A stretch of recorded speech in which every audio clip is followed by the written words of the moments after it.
औज़ु बिल्लाहि मिनश शैतानिर रजीम बिस्मिल्लाहिर रहमानिर रहीम अल्लाहु अकबर ला इलाहा इल्लल्लाह वल्लाहु अकबर वलिल्लाहिल हम्द अल्लाहुम्मा सल्लि अला मुहम्मदिन व अला आलि मुहम्मदिन कमा सल्लैता अला इब्राहीम व अला आलि इब्राहीम इन्नका हमीदुम मजीद अल्लाहुम्मा बारिक अला मुहम्मदिन व अला आलि मुहम्मदिन कमा बारकता अला इब्राहीम व अला आलि इब्राहीम इन्नका हमीदुम मजीद।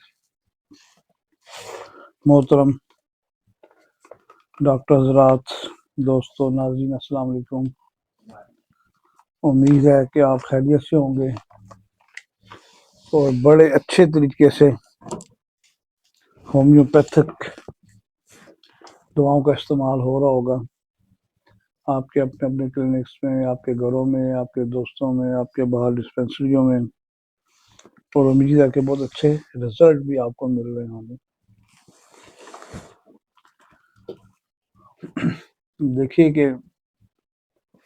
आजकल की जो सर्दी है, सडन जो आपकी कोल्ड आई है, इसकी मेडिसिन हमारी और हो जाती है, ग्रेजुअली कोल्ड बनती है, उसकी मेडिसिन और हो जाती है, और बाद का इसी इसी चीज़ को हम आइडेंटिफाई नहीं कर सकते और गलत नुस्खा चला जाता है, क्योंकि हम यहाँ पर भी डलका मारा दे रहे होते हैं कि चेंज ऑफ वेदर पे, हालांकि जहाँ पे नहीं होता। डलका मारा उस वक्त काम करता है जब सख्त गर्म और सख्त सर्द, यानी कि जून में सख्त गर्मी और सख्त सर्दी, वो सीजन जो होगा वो विंटर का नहीं होगा, वो सीजन गर्मी का होगा, सारा सीजन ऑटम का होगा, सीजन समर का होगा। वहां पर आप देखें कि गर्मी होती है, फिर आपकी हाँ वो होती है, हबस होती है, ह्यूमिडिटी होती है, उसमें बाहर हीट होती है और अंदर कमरों में जहाँ एसी लगे हुए हैं या गाड़ियों में, वहां पर ठंडक होती है।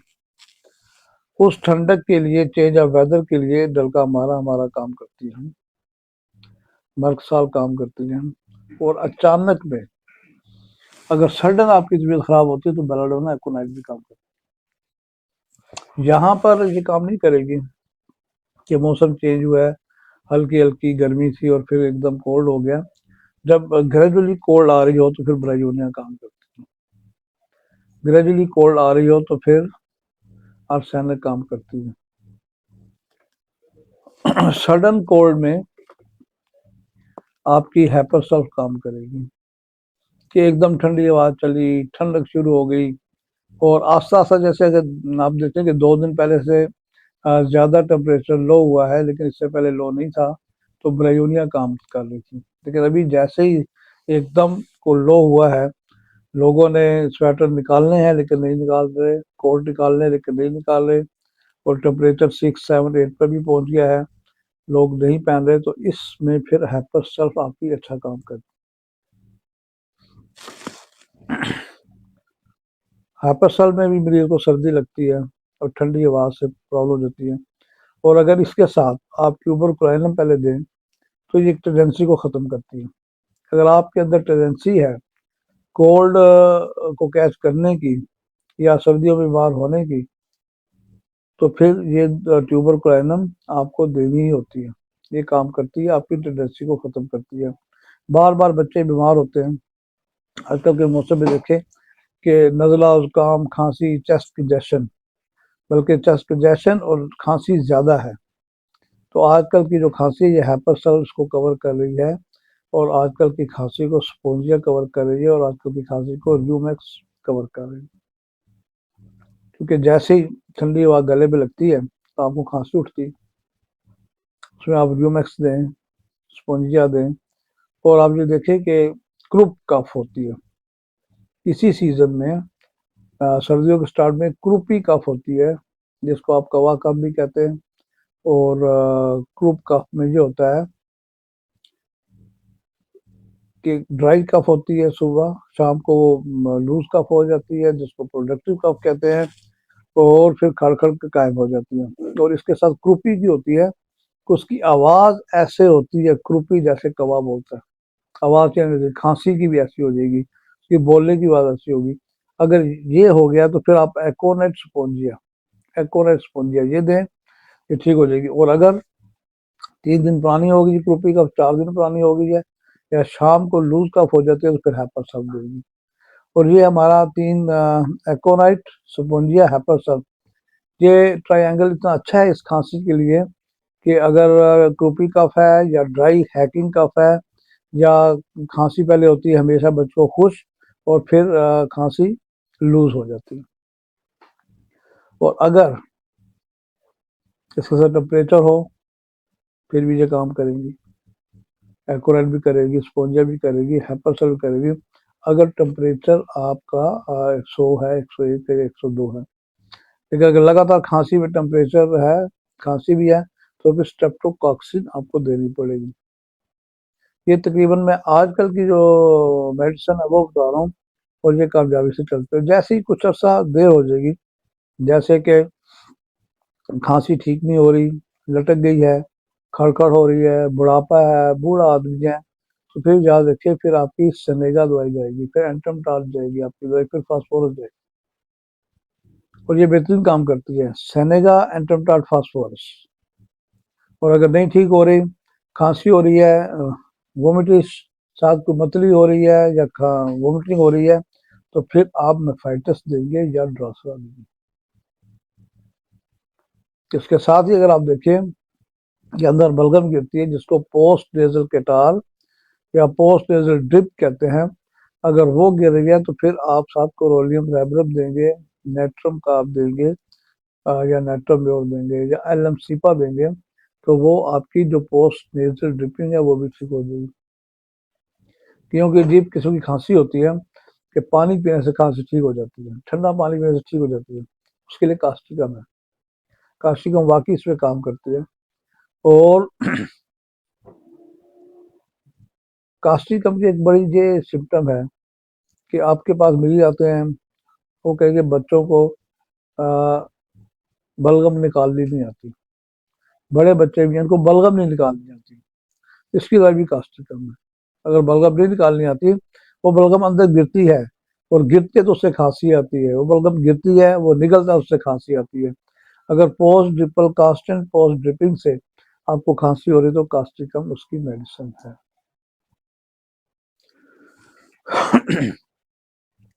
अब कईयों को खांसी शदीद होती है, काली खांसी होती है, जिसमें आपको पता है फिर मैकफास भी है, क्यूप्रोबेट भी है, बेलाडोना भी है, ड्रास्टा भी है, बिफाइटस भी है, कोरोलियम रोबरम भी है, पर्टुसिन भी है, ये सब दवाइयाँ फिर काम करती है। काली खांसी में ये जरूरी है कि सांस रुके, सफोकेशन हो, और होंठों का, चेहरे का नीलापन हो, यानी कि साइनोसिस हो। इसमें साथ ऐसा होता है कि आपकी ऑक्सीजन रुकती है, और जब ऑक्सीजन कम होती है तो आपके दिल पे बोझ पड़ता है, और दिल जब फेफड़ों से साफ हो नहीं लाता तो वो नीलापन ज़ाहिर होता है। तो ऐसी खांसी में आपकी ड्रासरा है, आपकी लेक्सिस है, आपकी मेफाइटिस है, आपकी कोरोलियम रोबरम है, ये दवाइयाँ काम करेंगी और ये अच्छा काम करती हैं। तो आजकल की खांसी में ये देखें, मैंने रफली आपको बता दिया कि आजकल का मौसम है, अगर आप यही दवाइयाँ ज़रा दें, इनको याद रखें, इनको पढ़ के देखें, तो आपके कितने केसों का रिजल्ट बड़ा अच्छा हो जाएगा। होता ये है कि खांसी आजकल के सीजन की चल रही है, हमारे को ब्रायोनिया दे रहे हैं, ठीक है, हमारे को ड्रासरा दे रहे हैं, हमको कफ सिरप दे रहे हैं, कुछ और दे रहे हैं।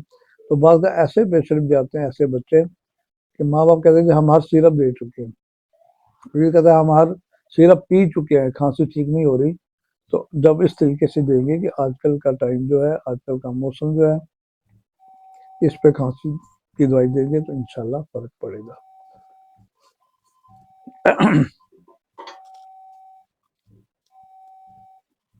और इसके साथ मैं कहता हूँ, जैसे कि हर मरतबा कि अपनी सोच को भी चेंज करें।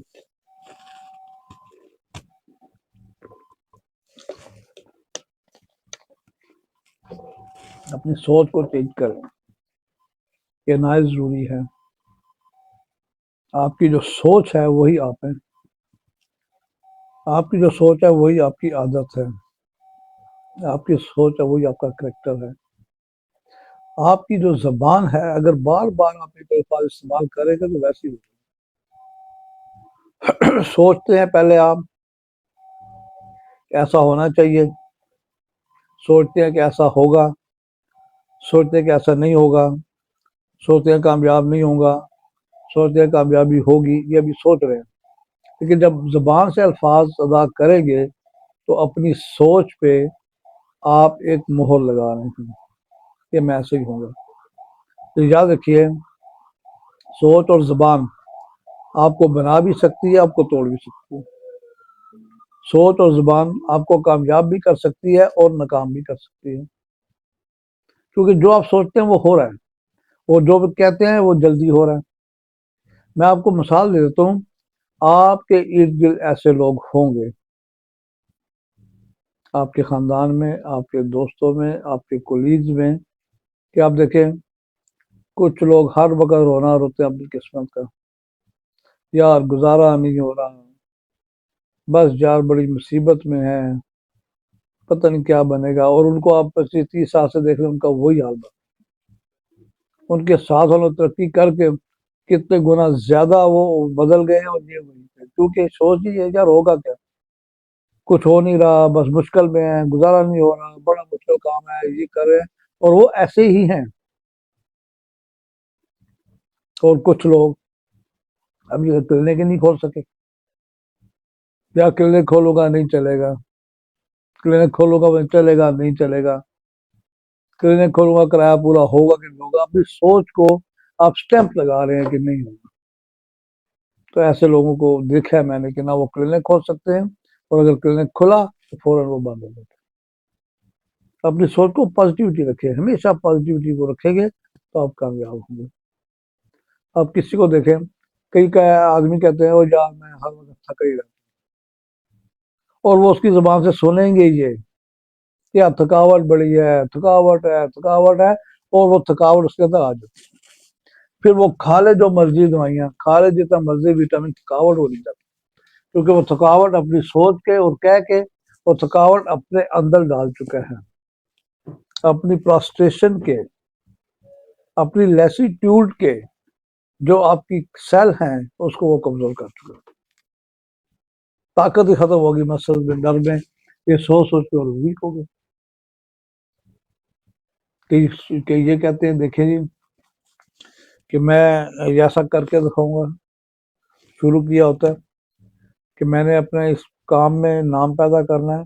मैंने कितने अपने दोस्त देखे, कितने वाकफ देखे, किसी दुकान पे सेल्समैन भर्ती हुए, आज दुकानों के मालिक हैं, आज 3-3 दुकानों के मालिक हैं, जो एक दुकान करोड़ों रुपए की है। और कहा शुरू से हमने काम करना है, हमने सीखना है, मेहनत करनी है, छुट्टी नहीं करनी, रातों को भी लगाया, जुमे को भी आके लगाया, आज उनकी दुकानें हैं, अपने मालिकों के से भी आगे चले गए। बहुत से लोग देखे, कई मैं मिसाल दूं, एक वो दोसा ट्रैवल एजेंसी में भर्ती हुआ था, वो क्लर्क, क्लर्क भी नहीं, पहले चाय वाला बॉय जिसको कहते हैं, क्या कहते हैं उसको, ऑफिस बॉय, वो बना, चाय लाता था, स्वाइप करता था।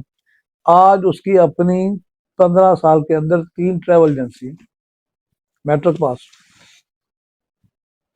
उसके दिल में था कि मैंने बनना है, अभी तक जी इस कुर्सी पे बैठ सकता है मेरा बाप, तो कल को मैं क्यों नहीं बैठ सकता।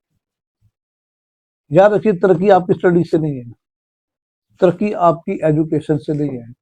आपकी एजुकेशन से, आपकी एकेडमिक क्वालिफिकेशन से सर्टिफिकेट तो आपको मिल गए, लेकिन तरक्की आपके माइंड से है, चाहे आप पढ़े हैं चाहे नहीं पढ़े हैं। ये मैं आपको बता दूं, ये मुझे बात ऑन द रिकॉर्ड पता नहीं कहनी चाहिए कि नहीं, लेकिन किसी भी फील्ड में, होम्योपैथी की फील्ड में तरक्की उन लोगों से हुई जो सिर्फ रजिस्टर्ड डॉक्टर थे, जो सिर्फ रजिस्टर्ड डॉक्टर थे, और मैं कह दूं कि बहुत कम पढ़े लिखे थे। उन्होंने इतनी मेहनत की, इतनी मेहनत की कि होम्योपैथी का जो मकाम है वो उनसे मिला है। 1965 के ड्रग एक्ट में देख रहे हैं होम्योपैथी में कि क्या क्वालिफिकेशन थी, उन्होंने मेहनत की कि हमने इस सिस्टम को उठाना है, सिस्टम में कामयाबी करनी है, और उन्होंने पढ़ा लिखा और अपने क्लिनिक उनके बड़े कामयाबी से चले, और उस वक्त से होम्योपैथी को स्टैंड मिला। कितने ही डॉक्टर ऐसे में नाम ले सकता हूँ। कहने का जो मतलब है कि स्टडी करें जरूर, नॉलेज लें जरूर, अप टू डेट हो जरूर, लेटेस्ट से लेटेस्ट नॉलेज इंक्वायर करें, लेकिन तरक्की होगी वो आपके दिमाग से, आपकी सोच से होगी। कईयों को देखा उनके पास बुक्स बहुत हैं, स्टडी बहुत है, लेकिन क्लिनिक नहीं चलते। आपने कितने डॉक्टर्स को देखा होगा कि कितने स्पेशलिस्ट डॉक्टर हैं, उन्होंने एमबीबीएस किया, फिर अब स्पेशलाइजेशन किया, फिर तजर्बा किया, वहाँ अस्पताल में भी रहे, जब क्लिनिक खोला तो क्लिनिक नहीं चल रहा, बहुत सारे। और उनके सामने उसी अस्पताल का डिस्पेंसर गली में बैठा है, उसका क्लिनिक ज्यादा चल रहा है। ये बीसियों केस हैं ऐसे। क्या? आपका माइंड, यहाँ पे सर्टिफिकेट, आपके डिप्लोमे, आपकी डिग्रियां, आपकी क्वालिफाइड तो जाहिर करेंगी, लेकिन प्रैक्टिस करने के लिए इनर इम्पल्सिव जज्बा चाहिए आपको। वो जज्बा होगा तो आप चाहे एक रेडी लगा रहे हैं तो रेडी भी आपकी वो काम करेगी कि जितना एक बड़े से बड़ा होटल भी नहीं चलता, आपकी रेडी ज्यादा चलेगी। आप सोच बनाइए, क्योंकि सोच ही है चीज, और हमारा भी काम माइंड से है, होम्योपैथी का आपको पता है। और आजकल आपको पता है कि नैनो टेक्नोलॉजी पे काम हो रहा है काफी, उसकी खबरें चल रही हैं, आम हो रहा है, बातें भी हो रही हैं, थोड़ी बहुत मुखालफत भी हो रही है, और वो मुखालफत अगर हो रही है तो मुझे नहीं समझ आ रही क्यों हो रही। नैनो टेक्नोलॉजी एक हकीकत है, आप उसको कैसे डिनाई कर सकते हैं?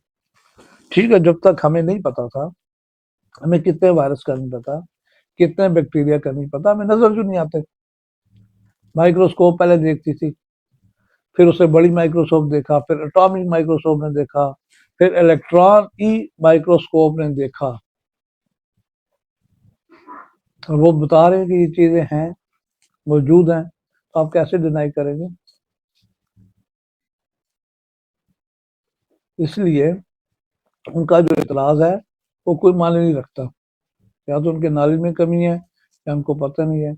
अब नैनो टेक्नोलॉजी अगर आप देखें और बादियों नजर में वाकई उस पर यकीन नहीं कर सकते कि आपका जो बाल है, नैनो टेक्नोलॉजी का जो फर्स्ट मेजरिंग मीटर है, वो है अगर आप उसको 80,000 गुना किया जाए तो आपका एक बाल की थिकनेस बनती है।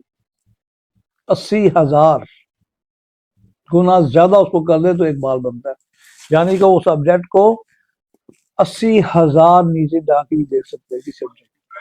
जी, एक बाल की थिकनेस कह रहा हूँ, एक बाल की थिकनेस 80,000। अगर वो नैनो टेक्नोलॉजी में कुछ चीज देख रहे हैं, और वो नैनो टेक्नोलॉजी की जो आपकी माइक्रोस्कोप है वो ऐसी नहीं है कि आप टेबल पर बैठ के देख रहे हैं, तो इस कमरे से बड़ी बड़ी माइक्रोस्कोप है, ई इलेक्ट्रॉनिक माइक्रोस्कोप है, कहीं से कोई लाइट आ रही, कहीं से कोई लाइट आ रही, कहीं से किसी चीज की बीम आ रही, किसी की इलेक्ट्रॉन आ रही, प्रोटॉन आ रही, वो वहां पर देख रहे हैं, आपके डीएनए को देख रहे हैं। अब आप खुद सोच रहे हैं कि डीएनए कितना छोटा है, आपके बाल से 80,000 गुना छोटा, सेल आपका 80,000 गुना छोटा, एटम आपका आपके बाल से 80,000 गुना छोटा। एक सोचने की बात है कि आप बाल को खुद डिवाइड करें तो 4 हिस्सों में वो डिवाइड नहीं कर सकते एक बाल को, 80,000 गुना छोटा। वहां पे जाके रिसर्च हो रही है नैनो टेक्नोलॉजी, और वहां जाके वो प्रूव कर रहे हैं कि होम्योपैथिक जो दवाई है 1M30 200 है, उसके अज्जा मौजूद हैं, इतना बारीक जाके, इतना नीचे जाके।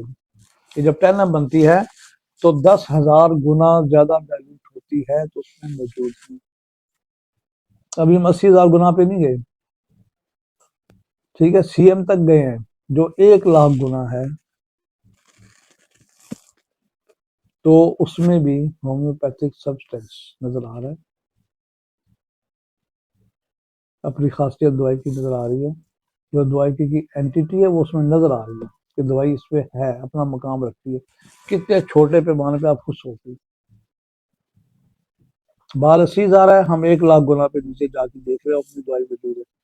अब ये शुक्र है कि ये ऐसा आला स्कोप निकल आया कि जिससे साबित किया है कि दवाई होम्योपैथी की मौजूद है, और ये प्लेसबो नहीं है, ये सिंपल पानी नहीं है, सिंपल डाइल्यूशन नहीं है।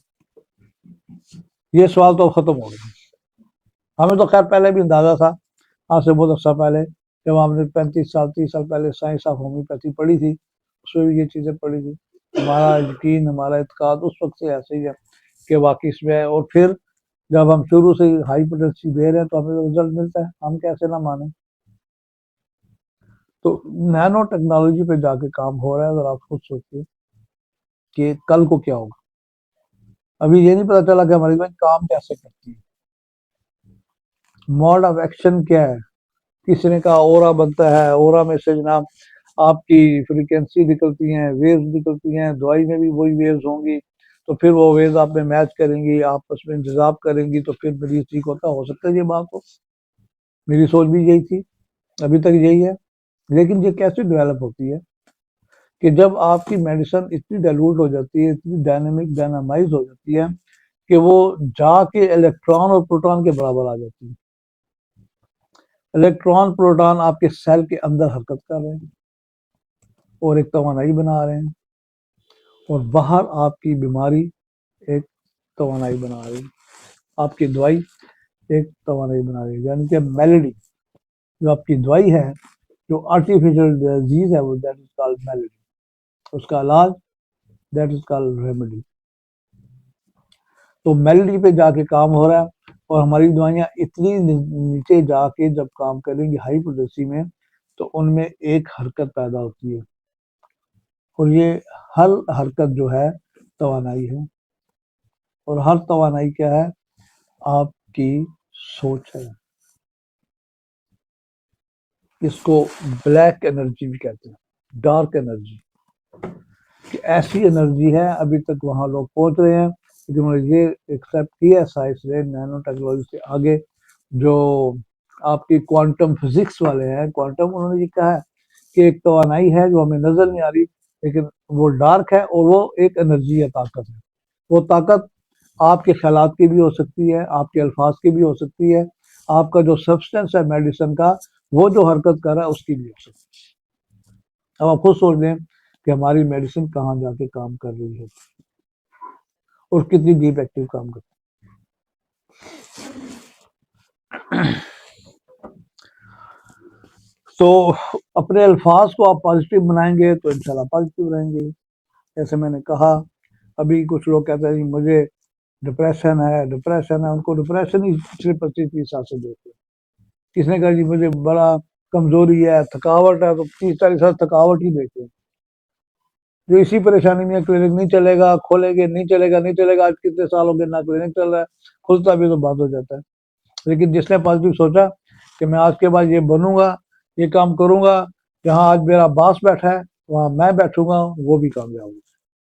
पॉजिटिविटी लाए, इंशाल्लाह कामयाबी आपको होगी। और जितनी अंदर पॉजिटिविटी होगी, उतने आपका कॉन्फिडेंस होगा, और आपके कॉन्फिडेंस से जो आपकी सोच पैदा होगी, उसकी तवानाई बड़ी प्योर और ताकतवर होगी, और वो काम करेगी।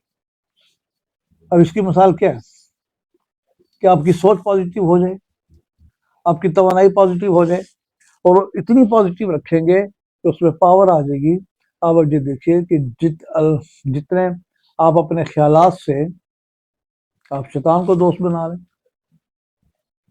सोचिए आप नेगेटिव तो आप शैतान आपके दोस्त बनेगा। आप पॉजिटिव ख्याल रखें, पॉजिटिव ख्याल रखें, आप नेक आदमी को दोस्त बनाएंगे।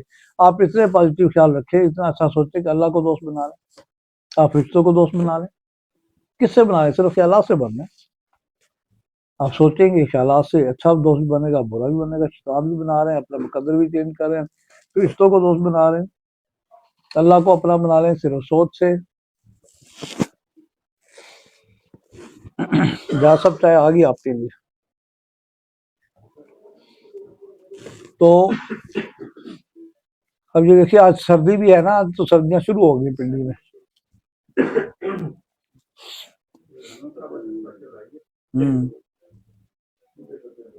तो मैं ये मिसाल दे रहा था इजाज़ साहब, जो लोग कहते हैं यार कुछ नहीं बना, कुछ बनता नहीं है, होता नहीं है, तो हमने 30-40 साल से देखा, उनसे बना भी कुछ नहीं।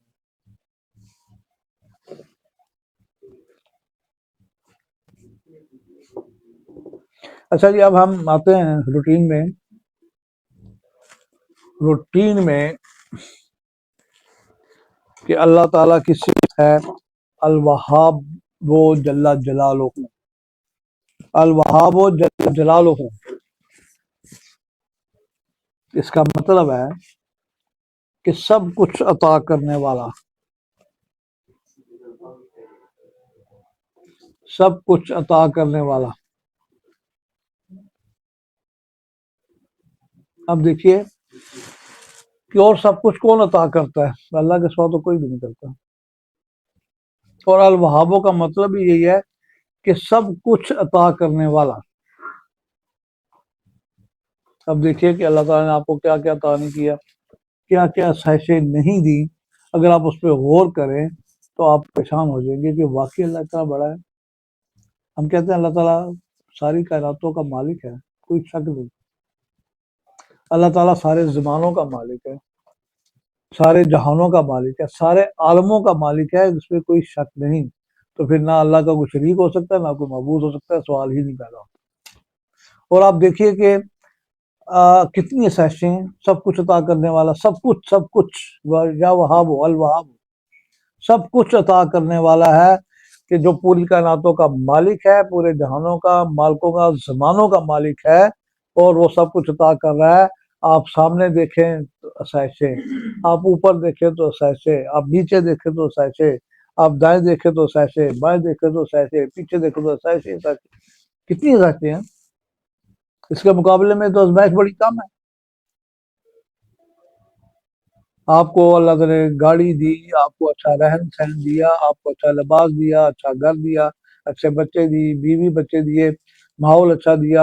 आप बाहर निकलते हैं तो आप कुदरत के सीन देखते हैं, दरख्त देख के मजा आता है, परिंदे देख के मजा आता है, और आप जानवर देखे, जू में चले जाए, देख के मजा आता है, पहाड़ देखे, वो देख के मजा आ रहा है, उनकी तस्वीरें देखे अपने मोबाइल पे, वो कितना मजा आ रहा है, कितनी आसाइश जरा देखे, कितनी आसाइश जरा सोचिए। तो अल वहाब को फिर वही है ना, अगर हमारी उम्र 100 साल हो जाए और हम 100 दफा भी पैदा हों, 100 दफा भी पैदा हों, 100 साल उम्र भी हो जाए, और हर लम्हे शुक्र करे तो शुक्र बजा नहीं ला सकते अल्लाह ताला की जिंदगी से।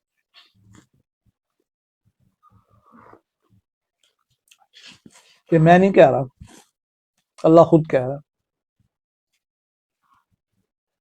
अल्लाह कुरान में कह रहा है कि जितना पानी है, जितना पानी है, याद रखिए कि 3 हिस्सा पानी, 1 हिस्सा जमीन। कुरान में अल्लाह कहता है इतना और पानी हो जाए और उसकी स्याही बन जाए, और जितने दरख्त है इनके कलम बन जाए, मेरी तारीफ लिखी, अल्लाह कहता है मेरी तारीफ खत्म नहीं होगी, आपकी स्याही खुश्क हो जाएगी। बादियों नजर ये मुमकिन नजर नहीं आता, लेकिन आप नहीं इसको डिनाई कर सकते। आयत गलत नहीं हो सकती, ऐसा है। आप देखिए 7.5-8 अरब इंसान है जो फिल वक्त अल्लाह ताला पैदा कर रहा है, मार रहा है, और लाखों प्रोफेशन है, लाखों प्रोफेशन। आपकी वेस्ट, आपकी उतरी चीजें, आपकी गंदगी लोगों के प्रोफेशन, इससे 100 गुना ज्यादा आपके सरातुल अर्ज है। कीड़े मकोड़े, परिंदे, जानवर, लाखों, 100 गुना ज्यादा इंसानों से, बगैर प्रोफेशन के सबको रोटी मिलती है। ऑक्सीजन उनको भी मिल रही, हमें भी।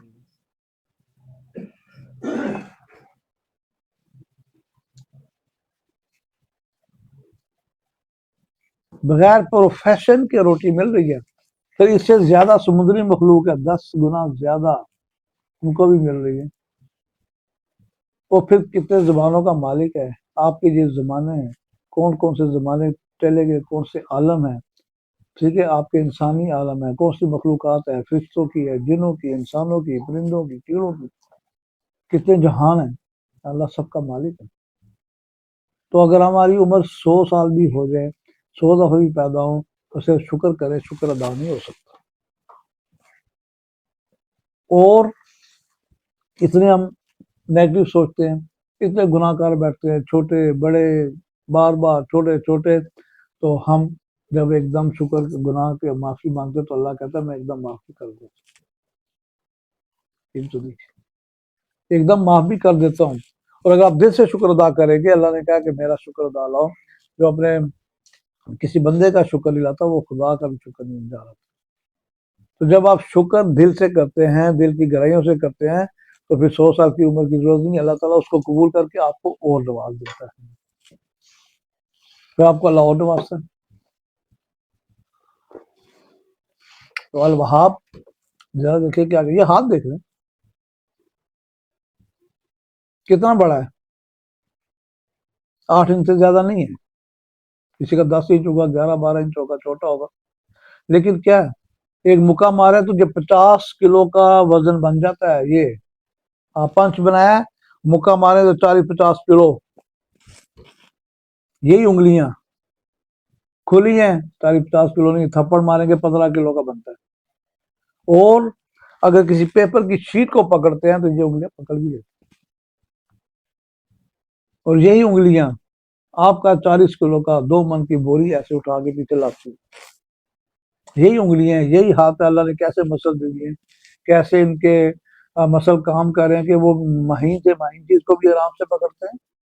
चाय की प्याली को पकड़ते हैं तो 45 किलो वजन की जरूरत नहीं, किसी कागज को पकड़े तो 45 किलो की ज्यादा जरूरत नहीं है। लेकिन कोई भारी चीज पकड़ते हैं तो 45 किलो भी ये बन जाता है, मुक्का मारने से 50 किलो भी ये बन जाता है।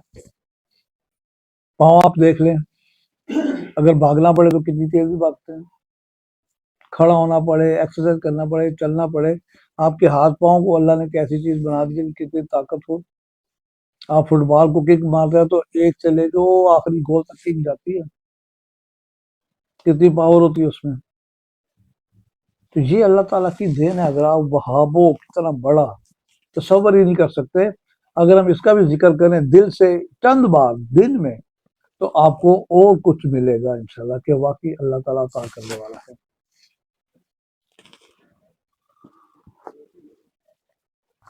अब हम मेंटल रूब्रक पे जाएंगे। आज का जो रूब्रक है वो है प्रोटेक्शन। प्रोटेक्शन, अब प्रोटेक्शन का यहाँ मतलब क्या है आपको भी पता है, प्रोटेक्ट करना सबको पता है। लेकिन ये प्रोटेक्शन का जो मरीज आपके पास आता है, ये आप अपने आप को प्रोटेक्ट करते हैं।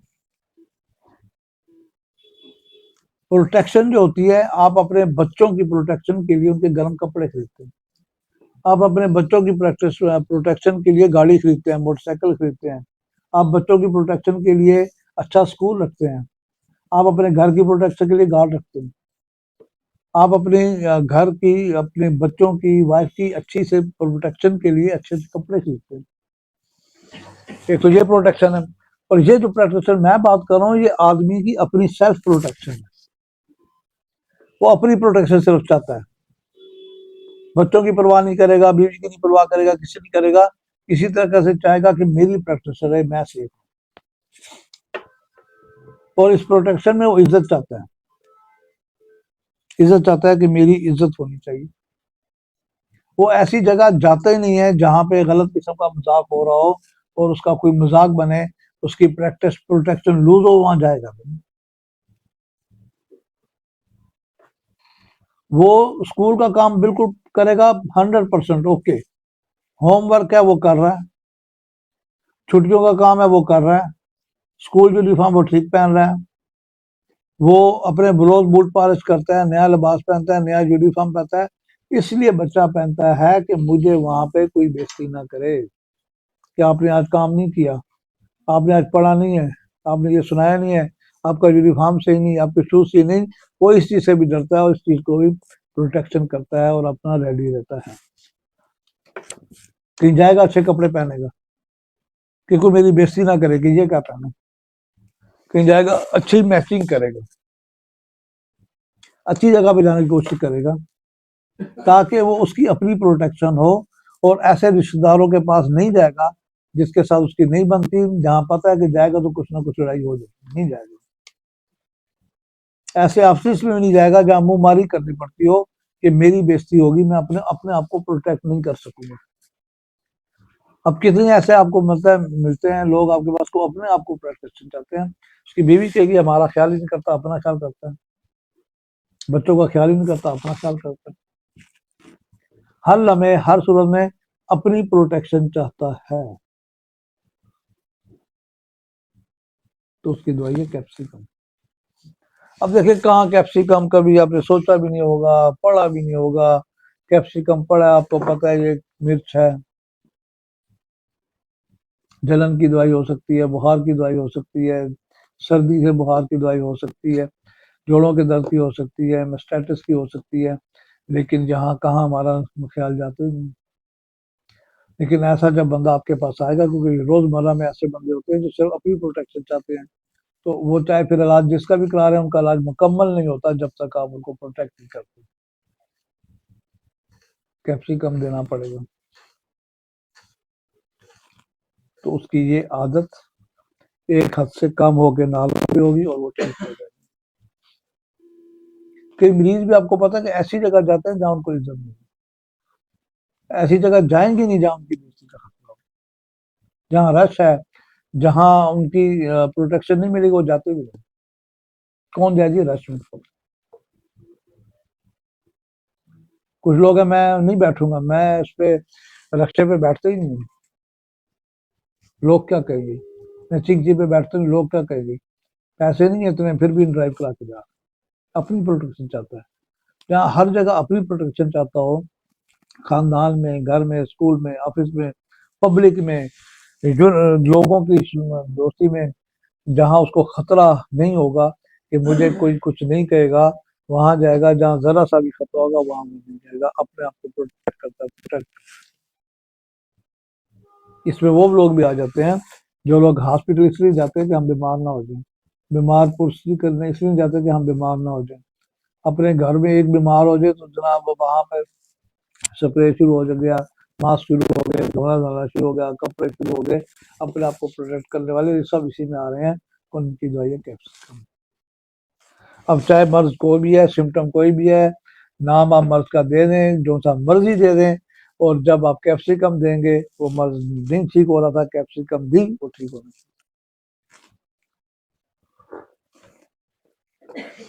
मैंने भी सोच की बात की, कुछ लोग देर से हैं, कुछ डॉक्टर, कि सोच जब आप अपनी पक्की बना लेते हैं तो फिर वो चेंजेस करता है इसी किस्म की।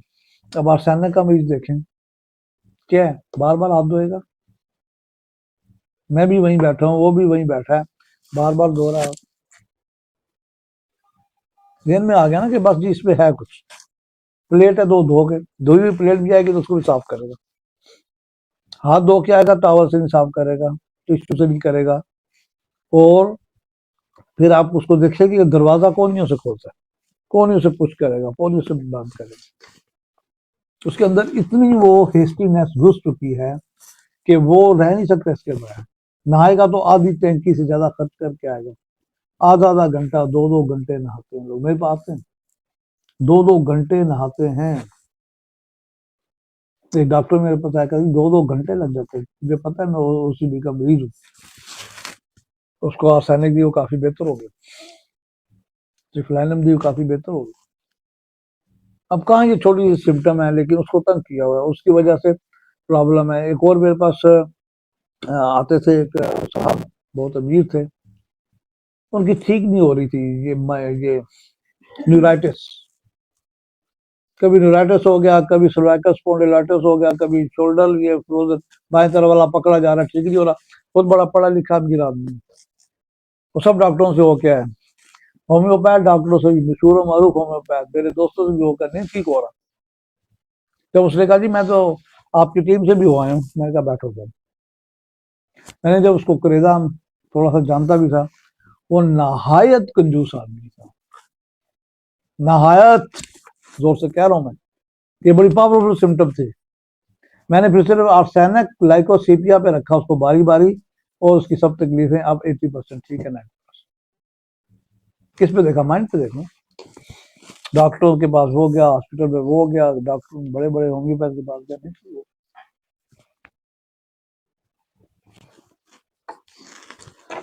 बहरहाल अब हम चलते हैं अपनी मेडिसिन पे।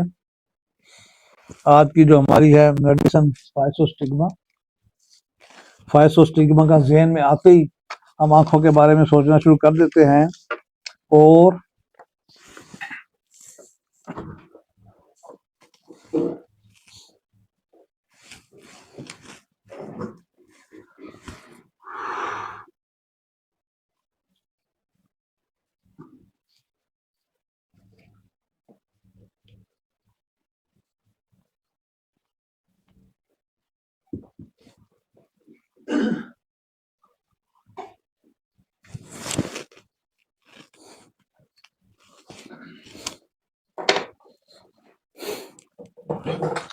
अब ये देखिए कि फाइसोस्टिग्मा ज़हन में आते ही आपको आंखों की बीमारियां याद आ जाती हैं। लेकिन ये याद रखिए, मैं फिर वो एक दफ़ा कहूँगा कि आपके पास जब पेशेंट आता है तो वो आपको बहुत बड़ा डॉक्टर समझ के आता है। जब आपके दर पे आ गया, आपके क्लिनिक की दहलीज पे आ गया, तो फिर आपको बहुत बड़ा डॉक्टर समझ के आता है। इसलिए तो कितने डॉक्टरों को आजमा चुका होता है, कितने हकीमों को आजमा चुका होता है, कितने और तरीका इलाज है उनको आजमा चुका होता है, फिर आपके पास आता है। तो सोचिए कि वो क्या समझ के आपके पास आता है। वो आगे कहता है, डॉक्टर साहब आप पे हम आखिरी उम्मीद है। जो कि गलत कह रहा है। आखिरी उम्मीद, पूरी उम्मीद, फुल उम्मीद सिर्फ अल्लाह से होती है। लेकिन वो उसका नॉलेज है, वो नहीं समझ सका। असल में वो यही कह रहा है, लेकिन उसके अल्फाज चेंज कर रहे हैं। कहते जी बस आपके पास आखिरी उम्मीद लेके हैं। तो सोचिए वो कितना आपको समझ के आता है। तो फिर अगर हम आगे से डॉक्टर ना बने, मसीहा ना बने, तो फिर क्या करें? हमारा कसूर है। अब ये देखिए कि आप होम्योपैथ हैं, हम होम्योपैथ हैं, और कितने खुशकिस्मत हैं कि हमें अल्लाह ने होम्योपैथ डॉक्टर बनाया। और कितनी खुशकिस्मती है हमारी, मेरी, कि जो मैंने सीखा मैं आगे डिलीवर कर देता हूँ, आगे बता देता हूँ, कुछ नहीं छुपाता। ना छुपाने का सोचा है कभी, और ना कभी ऐड की। आप ये देखिए कि आप कितने बड़े अहम डॉक्टर हैं। आप अकेले कई डॉक्टरों की जगह हैं। आप पूरा हॉस्पिटल हैं। आपका क्लिनिक हॉस्पिटल है। आपका कमरा एक 10 बाई 10 का क्लिनिक आपका हॉस्पिटल है। आपके पास वो पेशेंट आते हैं जो हॉस्पिटल में एडमिट होते हैं, आप उनका इलाज कर रहे होते हैं। आप एट ए टाइम पूरा हॉस्पिटल हैं। एक सही होम्योपैथ डॉक्टर, होम्योपैथ फिजिशियन, वो सब चीज़ों का स्पेशलिस्ट होता है। याद रखिएगा, वो स्पेशलिस्ट होता है सब चीज़ों का। अगर वो स्पेशलिस्ट नहीं है तो होम्योपैथ भी नहीं। देखिए साइकाइट्रिस्ट वो होता है, गैस्ट्रोएंटरोलॉजिस्ट वो होता है, आपका गायनेकोलॉजिस्ट वो होता है, आपका न्यूरो फिजिशियन वो होता है, आपका न्यूरो सर्जन भी होता है। सर्जन किसका होता है? कितने न्यूरो के केस हमारी दवाइयों से ठीक होते हैं।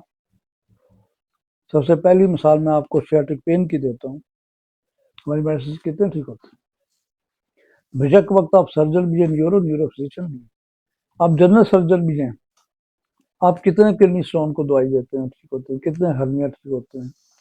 कितने आपकी हड्डियों की प्रॉब्लम दवाइयों से ठीक हो रही होती है। तो आप बेशक वक्त कैंसर स्पेशलिस्ट भी हैं। आप माहिर अमराज ऑप्थेल्मोलॉजिस्ट भी हैं, ऑन्कोलॉजिस्ट भी हैं, आप पुल्मोनोलॉजिस्ट भी हैं। आप क्या नहीं है मुझे बताइए। आप हर चीज़ का स्पेशलिस्ट हैं। तो कितनी बड़ी अल्लाह ताला ने हमें खूबी दी है कि हमारे पास मरीज आता है आँख का, हम आँख की दवाई दे रहे हैं। साथ ही कहता है मेरा मैदा खराब है, उसकी भी दवाई दे रहे हैं। हम मैदे के स्पेशलिस्ट बन गए, हम आंखों के स्पेशलिस्ट बन गए। साहब कह रहे डॉक्टर साहब मुझे माइग्रेन की भी शिकायत है, आप न्यूरोलॉजिस्ट भी बन गए। आप दवाई देते हो, वो ठीक भी होते हैं। तो फिर आप खुद सोचें कि आप कितने बड़े डॉक्टर हैं। आप पूरा हॉस्पिटल हैं, अपने कमरे में पूरा हॉस्पिटल बन के बैठे हैं। आपकी मेडिसिन हॉस्पिटलों में जा रही है, आईसीयू में जा रही है, सीसीयू में जा रही है, आईटीसी में जा रही है। ठीक होना ना होना अलहदा बनता है, आपकी मेडिसिन सर्कुलेट कर रही है, और इसीलिए कर रही है कि कुछ मरीज ठीक होते हैं तो सर्कुलेट करती है। तो आप तो एक छोटे से कमरे में पूरा हॉस्पिटल जमा के बैठे हैं। आप काम में कितने सीनियर में कितने, फिर उतने ही सिंसियर हो जाए होम्योपैथ से, तो फिर आपका मर्ज जो भी हो इंशाल्लाह ठीक हो जाएगा। आज आई स्पेशलिस्ट बने हुए हैं, आप थर्मोलॉजिस्ट हैं। अगर आप बात करते हैं आंखों की, तो आप आंखों की सारी बीमारियों का इलाज कर सकते हैं। हैरान कुन बात कह रहा हूं मैं, हैरान कुन। इसलिए शुक्र अल्हम्दुलिल्लाह मैंने खुद सब बीमारियों का इलाज किया जितनी मेरे नॉलेज में है। आंखों की सीरियस सीरियस क्या प्रॉब्लम, कैंसर, शुक्र अल्हम्दुलिल्लाह ठीक हुए। आंखों की क्या बीमारी, सख्त तरीन ब्लाइंडनेस, शुक्र अल्हम्दुलिल्लाह ठीक हुए। कैटरैक्ट, शुक्र अल्हम्दुलिल्लाह ठीक हुए। ग्लाकोमा, शुक्र अल्हम्दुलिल्लाह ठीक हुए। डिप्लोपिया, शुक्र अल्हम्दुलिल्लाह ठीक हुए। हाइपोपियन, शुक्र अल्हम्दुलिल्लाह ठीक हुए। आपके ग्लूटेशन ऑफ लिड्स, शुक्र अल्हम्दुलिल्लाह ठीक हुए। आपकी बेल्फराइटिस, शुक्र अल्हम्दुलिल्लाह ठीक हुआ है। आपकी हाइपरमेट्रोपिया ठीक हुआ है। आपका मायोपिया ठीक हुआ है। आपका स्ट्राबिस्मस, आपका स्किन ठीक हुआ है। आपका यूआइटिस ठीक हुआ है। आपका कार्निया कोनिकल कार्निया ठीक हुआ है। आपका पोटेशियम ठीक हुआ है। आपका कंजक्टिवाइटिस ठीक हुआ है। आपका कुरान से मुताबिक ऑप्थाल्मिया ठीक हुआ है। ये सब ठीक हुए हैं, चाहे एक एक ठीक हुए हैं, चाहे दो दो, चाहे दस दस, लेकिन ठीक हुए हैं। मैं फिर कैसे कहूँ कि हमारी मेडिसिन में आंखों का इलाज नहीं है? मैं तो नहीं कह सकता, मैं तो कह ही सकता ये बात। जब अपने हाथों से अल्लाह ने शफा दी है तो मैं तो कॉन्फिडेंट हूँ। ठीक है, मैं पहले भी कहता हूँ कि 10 मरीज कैटरैक्ट कहेंगे, 10 नहीं ठीक होंगे। 10 ग्लाकोमा कहेंगे, 10 नहीं ठीक होंगे, थोड़े से ठीक। आम केस आता है सर्जरी के बाद ड्राई ड्राई आई होगी, टीयर्स आई होगी, उसका इलाज किया। प्रेशर बढ़ गया जी, आईओपी इंट्राओकुलर प्रेशर बढ़ गया, उसका इलाज किया। रेटिनल प्रॉब्लम जितनी है, रेटिनाइटिस है, केराटाइटिस है, आपका रेटिनल डिटैचमेंट, उसका इलाज किया। आपका हाफ विजन नजर आता है, आपका हाफ फ्लोर आता है, हाफ अपर आता है, हाफ राइट हाफ लेफ्ट, आप वो आपने ठीक किया। हाइपर फोरबिया जिसको कहते हैं, ये सब किए हैं। मैं आपको चंद वाकया सुनाऊं, फिर इन बीमारियों पे चलते हैं। आज से काफी अर्सा, 2-4 साल पुरानी बात होगी, मैक्सिमम 5 साल। डॉक्टर सज्जाद साहब ने मुझे बुलाया कि आपका इंटरव्यू कर रहा हूँ मैं आंखों पे, रेडियो पे या टीवी पे रेडियो पे शायद। मुझे इन चीजों का शौक नहीं है, टू बी वेरी फ्रैंक। ना टीवी इंटरव्यू, ना रेडियो इंटरव्यू, शुरू से ये मेरी कोई सिम्टम है मेंटल कि, क्योंकि ऑफर्स मुझे होती रहती है। तो अब एक दफा ऑफर हो गया हेपेटाइटिस बी सी पे बोलने की कि आप टीवी पे आए, मेरा पेशेंट था। मैंने कहा जी इस शर्त पे आऊंगा, आप शहर के सबसे अच्छे गैस्ट्रोएंटरोलॉजिस्ट को बुलाएं, हेपेटाइटिस स्पेशलिस्ट को बुलाएं, एक बुलाएं, दो बुलाएं, चार बुलाएं, फिर मुझे बैठाएं। ठीक है, मैं हार जाऊंगा, कोई बात नहीं, होम्योपैथी नहीं आ रही, होम्योपैथी जिंदा रहेगी, मैं आपको मुझे आप ले, लेकिन आप उनको बुलाएं ताकि पब्लिक का फायदा हो कि हम क्या कर रहे हैं और दूसरे एलोपैथिक क्या कर रहे हैं। वो शर्त पूरी नहीं हुई, मैं भी नहीं किया, कई दफा हुआ। फिर इसी तरह जब मैं गया, जब डॉक्टर सज्जाद साहब ने बुलाया मुझे, आओ जी, मैं गया वहाँ, तो वहाँ एक और भी बड़े डॉक्टर साहब बैठे हुए थे। उसका तारफ कराया कि ये आंखों के स्पेशलिस्ट कराची से आए हैं, और बहुत बड़े डॉक्टर थे वो, वाकई किसी इदारे के वो CEO थे, उस स्पेशलिस्ट से बड़े आज जब बैठा था उन्होंने स्टेट में जज साहब को कहा कि होम्योपैथ को क्यों बुलाया, मेरे साथ किसको क्यों बैठाया। तब आगे से वो भी चुप और मैं भी चुप, मुंह बन गया उनका। पहला इंटरव्यू शुरू हुआ, उन्होंने जब आंखों की बात की 2-3, तो मैंने 10 बीमारियां बताई। मैंने कहा डॉक्टर साहब इसका एक भी इलाज आपने नहीं किया, मैंने किए हुए हैं। कि मैं ऐसे नहीं बोल रहा, मेरे पास इलाज हुए हैं और मरीज ठीक हुए हैं। मैंने जब उनको टर्मिनोलॉजी बताई तो वो फिर मुझे देखने लगा, कहते कि आप आंखों के बारे में जितना कुछ जानते हैं जी। वो हैरान हो गया, बाद उससे माजरत की सारी की और वो अपना मरीज बन गया, तो मेरी दवाई की। और कहता है मैंने सैमुअल हानेमन को पढ़ा हुआ है, ये भी उसने कहा। मैंने कहा जी ये तो जो बीमारियां हैं मैंने तो इसका इलाज किया हुआ है, मैंने इससे बढ़कर और 5-6 बीमारियां बताई, मैंने कहा मैंने इसका भी इलाज किया है। तो हैरान के इलाज, मैंने कहा जी है। सारे मरीज ना आपसे ठीक होते हैं ना मुझसे ठीक होते हैं, ना सर्जरी से ठीक होते हैं ना मेडिसिन से ठीक होते हैं, लेकिन होते हैं। मैं परेशान हुआ, एड्रेस लेके गया, कार्ड लेके गया। फिर अब ये बताऊं कि हम आंखों की बीमारियों पे ऐसे परेशान हो जाते हैं।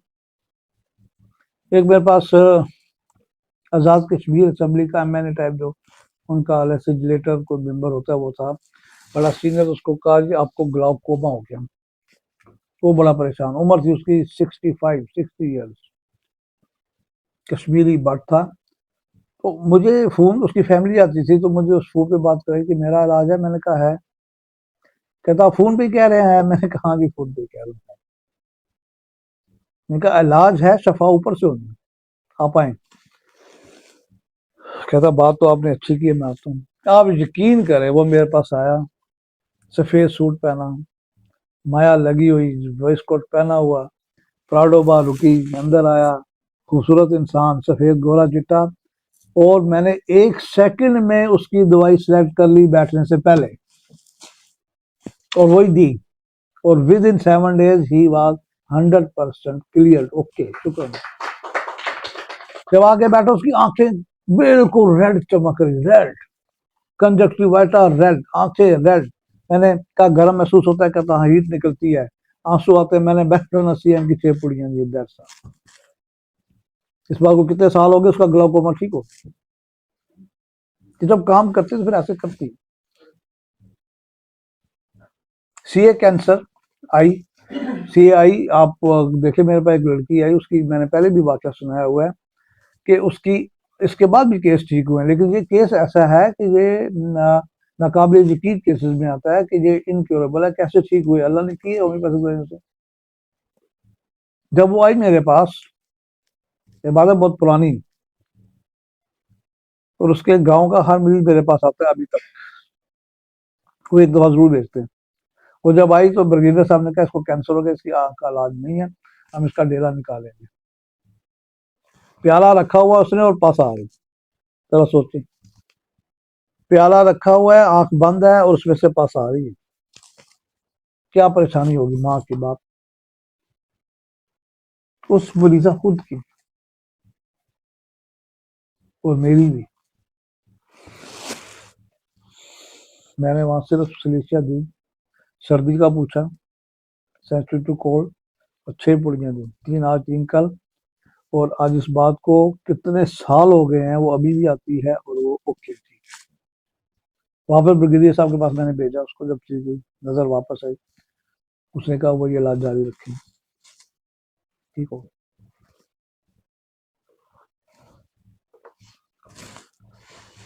उन्हीं के रिश्तेदार को एक औरत है, उसको ओवरिन कैंसर हुआ, उसको दवाई दी, वो भी ठीक है, शुक्र, ठीक हो गई।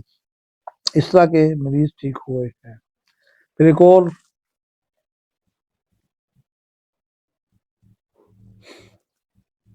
रेटिनाइटिस पिगमेंटोसा के मरीज थे, पार्शियल ब्लाइंड थी उनकी आंख, उस बच्चे की बाहर आई हुई थी, बिल्कुल बाहर, आधी से ज्यादा लटक रही। डॉक्टर ने कहा इसका ऑपरेशन होगा। उसको मैंने दवाई दी, कलकेरिया फ्लोरोसिलेशिया, एंथ्रेक्सीन फ्रूटा, ये दी थी। उसकी आंख वापस गई अपनी जगह पे, 100% तो नहीं गई, वापस गई, आई साइड भी क्लियर हुई। आज भी वो लड़की जिंदा है, शादीशुदा, उसके बच्चे, ठीक होगी। तो आइज का इलाज, बल्कि हर बीमारी का इलाज हम कर सकते हैं, तो आइज का इतना मुश्किल नहीं है। कैटरेक्ट है, आपका ग्लोकोमा है, कहने भी कहते हैं जी इलाज, आप सिम्टम लें तो सही, आप प्रिसाइजली उसको डिफ्रेंशिएट तो करके देखें ना एक बार। क्या चीज जी?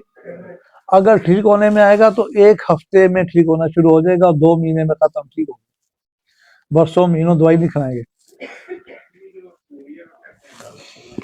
ये वक्ती काम करती है जी। सिलेरिया देता हूँ, आंखों की थकन है, आपके एस्थेनोपिया है, कम नजर आ रहा है, थकी रहती हैं, वो फ्रेश कर देती हैं। लेकिन किसी की नजर ठीक नहीं हुई, लेकिन स्टे हो चुकी है कि अगर जितनी थी उतनी है, ये करती है वो काम। क्योंकि सिलेरिया आपके जो आयरस मसल्स हैं उसको कवर करती है। आपकी आयरोडोलॉजी क्या है? आपकी ये आपकी आंखों की रीडिंग है, आपकी आयरस की रीडिंग आयरोडोलॉजी। आज आंख से आपको पिटाना जा रहा है कि डॉक्टर ताहिर कौन है, अंदर से कैसा है, कौन सी बीमारी हो सकती है, इसको आंखों से डिटेक्ट होता है। आप एयरपोर्ट पे जाते हैं, कैमरे के सामने आ जाओ भाई, कैमरे के सामने आए, आंखों से पता चल रहा है जी इसके खिलाफ कोई थाने का केस नहीं, कोई कैद नहीं, कोई जुर्माना नहीं, कोई ये दहशत गर्द नहीं, कोई किसी ऐसी पार्टी का शिकार नहीं, ये आंखों से आ रहा है सारा, कि किसी जगह रिकॉर्ड नहीं है, ओके जाओ। हाँ देखो, फिंगरप्रिंट से पहले पहले सिर्फ थंब था, फिंगर हुए, अब आंखें हो गई। तो वो आयरोडोलॉजी है। आयरोडोलॉजी है कि आपके आयरस के गिर्द, रेटिना के गिर्द एक रंगीन पर्दा है, उसके अंदर सब कुछ छुपा हुआ है, एक दायरा है, उसी से पढ़ लें। इलाज उससे शुरू हो चुका है, मीटर निकल आए हैं कि उससे इलाज से बीमारी देखते हो फिर इलाज कर रहे हैं।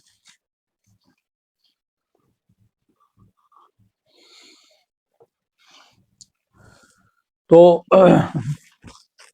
इस तरह के केस अक्सर आते हैं। अभी भी मैंने पिछले महीने जिंकम सल्फ दी है, तो उसकी ठीक होगी नजर, और कैटरेक्ट ठीक हो गया। अब कैटरेक्ट मेरी क्या डायग्नोसिस होती है, या मैं जो नजर का इलाज करता हूँ, मैं फाइसोस्टिग्मा हर दवाई में शामिल होती है, रूटा, जर्सीमियम, फास्फोरस, ये तकरीबन हर आंखों की बीमारी में, नज़र की कमजोरी चाहे दूर की है चाहे नज़दीक की है, आंखों की प्रॉब्लम है, ये 4 दवाई में शामिल होती है। फास्फोरस आपकी पैदाइशी बीमारियों को पकड़ती है, आंखों की भी, हर किस्म की भी। आपकी ऑप्टिक नर्व वीक है किसी वजह से, उसको कवर करती है। जर्सीमियम आपके पूरे सिस्टम को एक्टिवेट करती है, उसको इन्हेंस करती है, ताकत देती है। फाइसोस्टिग्मा उसको ताकत देती है, आपकी आंखों के मसल को। रूटा आपके आईज के जो अंदर विट्रियस मसल्स हैं उनको ताकत देती है। आपकी ओपेसिटी जितनी है रूटा ठीक करती है, करके देखो ठीक करती है।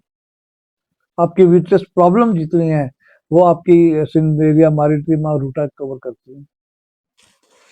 और मैं तो जो भी मेरे पास आए, चाहे वो मर्द है चाहे औरत है, मेरा एक टेस्ट होता है कि सुई में धागा डाल लेते हो, कहता है नहीं, तो फिर उसकी दूर की भी हो सकती है, नजदीक भी है, हाइपर मेट्रोपे भी है, तो मायोपिया भी है, और कल को उसको और प्रॉब्लम भी हो सकती है।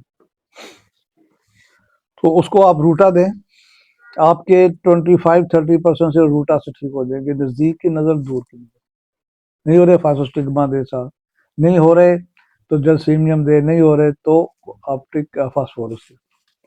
और फिर इसके साथ अगर मुझे कुछ समझ नहीं आ रहा, कुछ समझ ही नहीं आ रहा, अक्सर होता है, नहीं पता हमें अभी तक कई बीमारियों का, कई सिम्टम का, रिपोर्टरी का अभी नहीं पता, नहीं निकलता, क्या करता हूँ, फिर मैं 2 दवाइयां दे देता हूँ, एक डेवोरेंडी और एक सेनेगा। ये आंखों की बहुत सी बीमारियों को कवर करते हैं, आप सोच भी नहीं सकते, बहुत सी बीमारियों को कवर करेगी सेनेगा और डेवोरेंडी, जो कि आम यूज में नहीं है डॉक्टरों के लिए, आंखों के लिए, आपकी बहुत सी बीमारियों को कवर करती है। या स्पेशलिस्ट है 2 दवाइयां हमारी।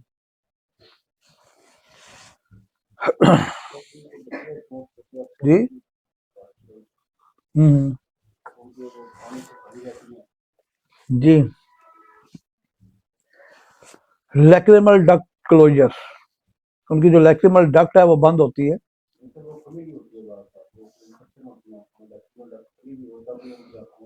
वो फिर आपकी सिफ्लेटिक होती है ना, ठीक है, सिफ्लेटिक के साथ होते हैं, फिर आप उसको बाहर का सकोटिक भी होते हैं, आप पहले सिफलाइनम दें या मेडोरिनम दें, फिर आप उसको पल्स सिलेशिया नाइट्रोमोर देंगे तो ठीक हो जाएगी। और इसकी एक चौथी दवाई अर्जेंटम नाइट्रिकम भी बड़ी अच्छी दवाई। अब देखें कि ऑप्टिक नर्व है, ये वीक हो जाती है, ये पैदाइशी वीक भी होती है, जब आदमी बड़ा होता है तो वीक हो जाती है। फिर आपकी चेंजेस आ जाती हैं, एज चेंजेस।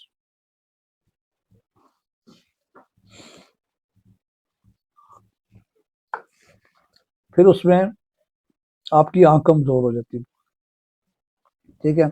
उसमें फास्फोरस अच्छा काम करती है, जिंकम सल्फ अच्छा काम करती है, जिंकम मेट अच्छा काम करती है। आपकी जो डी जनरेटिव मैकुलर प्रॉब्लम्स हैं आपकी एज के हिसाब से, उनमें ये जबोरंडी है, सेनेगा है, रूटा है। आजकल तो स्क्रीन टाइम ज़्यादा हो गया, रूटा और सेनेगा बड़ा अच्छा काम करता है। और फिर अगर थक जाती है आपकी आंखें नहीं ठीक हो रही, तो फिर आप देंगे ओसिमम ओनोजमोडियम। ओनोजमोडियम भी उनके लिए है जो स्क्रीन टाइम में काम करते हैं, उनकी आंखों में प्रॉब्लम होती है। अब एस्थेनोपिया आता है, वीकनेस है आपकी, ओल्ड एज की वजह से भी हो जाती है, वैसे भी हो जाती है। तो आप, मैंने बताया कि जैसे जर्सीमियम है, ये आपके एस्थेनोपिया को कवर करती है, आपकी फास्फोरस है ये कवर करती है, ये रूटा है ये सब कवर करती है। आपके एस्थेनोपिया पे कवर करती है, आपके मायोपिया पे कवर करती है, आपके हाइपरमेट्रोपिया पे कवर करती है, हाइपोमेट्रोफोरिया पे काम करती है, और अच्छा रिजल्ट है इनका। कुछ लोगों की नज़र भी ठीक हुई है इससे, इन्हीं 4-5 दवाइयों से। और जब अंदर कहीं कहते हैं जी कि ब्लीडिंग हो रही है या कोई लीकेज है कहीं पे, कहते हैं ड्राई आई हो जाती है, वाटरी आई हो जाती है, तो फिर मैं नेट्रोमोर का इस्तेमाल जरूर करता हूँ, काम करती है। ड्राई आई में भी नेट्रोमोर काम करती है, वर्योनिया काम करती है। अब ड्राई आइज क्यों होती है, या आपका ग्लाउकोमा क्यों होता है, या आपका रेटिनाइटिस क्यों होता है, या आपका रेटिनाइटिस पिगमेंटोसा क्यों होता है? वैसे तो रेटिनाइटिस पिगमेंटोसा के मतलब है कि जेनेटिक प्रॉब्लम है, लेकिन आपका जो इंटरनल प्रेशर, जैसे कि आपके पास वीगा के कहते हैं कि आंखों का प्रेशर बढ़ जाता है, डॉक्टरों का प्रेशर कम करे, प्रेशर कम करे। तो प्रेशर क्या होता है? उसको आईओपी कहते हैं, इंट्रा ऑकुलर प्रेशर। वो प्रेशर वो होता है कि आपका जो कार्निया, जो सामने आपको नजर आ रहा है, आपकी काली आंख का अदसा, और उससे पीछे रेटिना तक जो गैप होता है, उसके अंदर एकमुलेशन ऑफ फ्लूइड, ये जब जमा होती है तो प्रेशर बढ़ता है। नॉर्मल प्रेशर 18-20 तक होता है, और अगर ये 18-20 से ऊपर रहेगा तो फिर आपको कैटरेक्ट होगा, आपको ग्लोकोमा होगा, आपको ब्लाइंडनेस भी हो सकती है। और इसके लिए बड़ी जरूरत होती है कि ये नीचे है। इसके लिए सबसे बेहतरीन दवाई आपकी नेट्रम है, ये पानी के लेवल को बराबर करेगी, नेट्रम सल्फ है। और कहीं पे अगर आउटवर्ड, याद रखिए, कहीं पे आउटवर्ड प्रेशर होता है तो फिर आपकी एस्कोलस हिप है, चाहे वो आपका एक आई है, आपका एक सेल है, आपका एक फोड़ा है, आपका सर दर्द है, आपकी कान है, आपकी आंख है, आपकी एनस है, आपका पेट है। अगर ऐसा लग रहा है कि अंदर से प्रेशर ऐसे हो रहा है बार बार, तो एस्कोलरशिप बड़ा अच्छा काम करती है। ये आईओपी में भी काम करती है, ऑकुलर प्रेशर में भी काम बड़ा अच्छा करती है, कोई शक नहीं इसमें। और आप ये देखिए फाइसोस्टिग्मा मेरे पास तो बहुत इस्तेमाल होती है, बहुत जबरदस्त दवाई। वो आदमी, इसकी माइंड सिम्टम बड़ी मजेदार है, अक्सर लोग करते हैं। अब क्या है देखें, ये माइंड सिम्टम ये है कि जब बैठेगा ना तो वो गिनना शुरू कर देता है। अब यहाँ बैठे हैं बंदे, तो वो बैठा तो 1 2 3 4 5 6 7 8 9 10 11 12 13 14 15 16 17 18 19 20, ये नहीं तो कुर्सियां गिनेगा, और फिर बार बार गिनेगा, उसको यकीन नहीं आएगा गलत हो गया, फिर 1-2 का फर्क आ गया। जो मैं पूछता हूँ, ये बच्चे जो बार बार पढ़ते हैं याद नहीं होता उनको, वो 18 के बाद 20, 20 के बाद 22, 8 के बाद 10, 10 के बाद 12, उनकी दवाई भी फैसिलिटी। और अगर ये नहीं है ना, टाइलें गिनना शुरू हो जाएंगे, बार बार गिनेंगे टाइलें, एक कमरे में कितनी है, इधर 8 लगी हैं, इधर 10 लगी हैं, 80 टैलें, फिर गिनेगा 1 2 3 4 5 80 हैं कि नहीं, अपनी तसल्ली की बार बार गिनेगा, और सही को भी वो कहेगा गलत है, मैं सही तरह गिन नहीं पा रहा। बंदे हैं आज मरीज कितने आए हैं, वो भी 500 में गिनेगा कितने मरीज आए, आज कुर्सियां कितनी पड़ी हैं 500 में है। तो हाँ बिल्कुल अच्छा, एक और 500 पर जहाँ मैं इस्तेमाल कर दूँ, तो ये आम मरीज मिलते हैं ना, पूछते हैं जी बंदे कितने थे जुलूस में, बंदे कितने थे जलसे में, ठीक है, घर के अफराद कितने हैं, दरवाजे कितने थे, खिड़कियां, वो दरवाजे खिड़कियां गिने के बैठते हैं। अच्छा, अगर नीचे टाइलें भी नहीं है, कुर्सियां भी नहीं है, छत पे सीलिंग है, वही गिनना शुरू कर, कितने बल्ब लगे हैं, कितनी सीलिंग लगी है, कितने ये बल्ब लगे, वो गिनना है, बार बार गिनना है, बार बार गिनना है, और फास्टो स्टिग्मा आप दें, उनकी बहुत सारी बीमारियां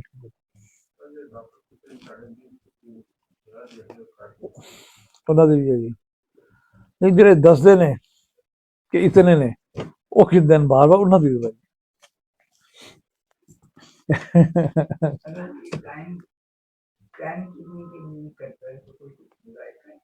टाइम किलिंग के लिए कुछ और कर लेना, पॉजिटिव बात यही करना है, ठीक है ना, कोई नावल पढ़ ले, कोई बुक पढ़ ले, कोई देख ले, बार बार गिन रहा है एक ही चीज को, 20 टाइलें ऐसी उसी को गिन रहा है, बार बार गिन रहा है ना, तो उसको तसल्ली नहीं हो रही।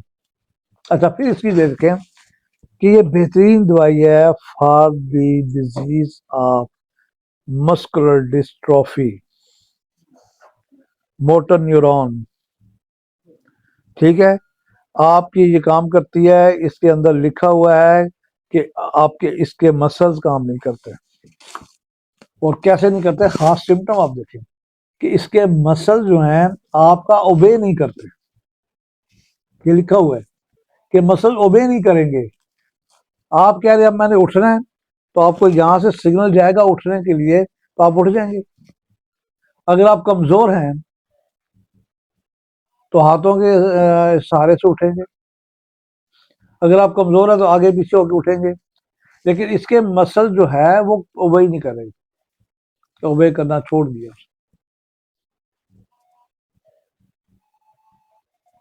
और ये मस्कुलर डिस्ट्राफी की है बड़ी लामत है, और मैं उसमें देता भी हूँ। वैसे मस्कुलर डिस्ट्राफी में एक ये दवाई फासोस्टिग्मा, सिलेशिया, ऑक्सीट्रोपिस, एरागैलस, एस्ट्रेगलस, ये बड़ा अच्छा काम कर रहे हैं आपकी हड्डियों की ताकत में। आप क्योंकि इनकी जो है ना, ऑक्सीट्रोपिस है, एस्ट्रेगलस है, एरागैलस है, इनकी माइंड की सिम्टम पड़े, माइंड कह रहा है कि ये चल नहीं सकते, ये माइंड इनको चलने नहीं देता, ये माइंड के सहारे चलते हैं, टांगों के सहारे नहीं चलते, ये माइंड के सहारे चल रहे हैं, देख देख के एक टांग परख परख के देख रहे हैं, और माइंड अगर आपका ओबे नहीं कर रहा तो फिर फाइसोस्टिग्मा भी काम करती है, और बड़ा अच्छा काम करती है।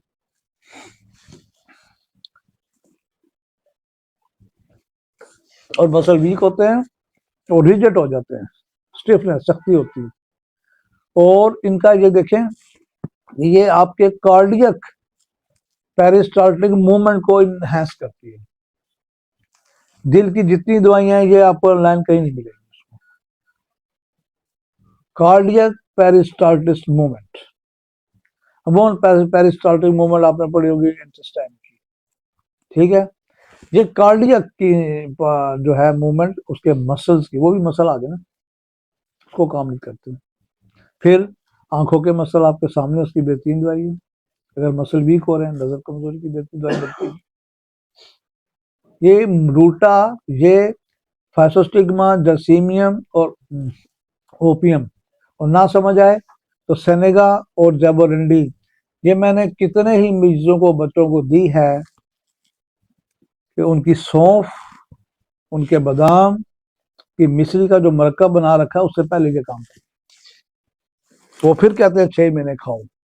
हाँ, अगर आपने नजरों को फौरी तौर पे एक्टिव करना है तो 10 में से 5 बच्चों की नजरें बहुत बेहतर होंगी। किससे?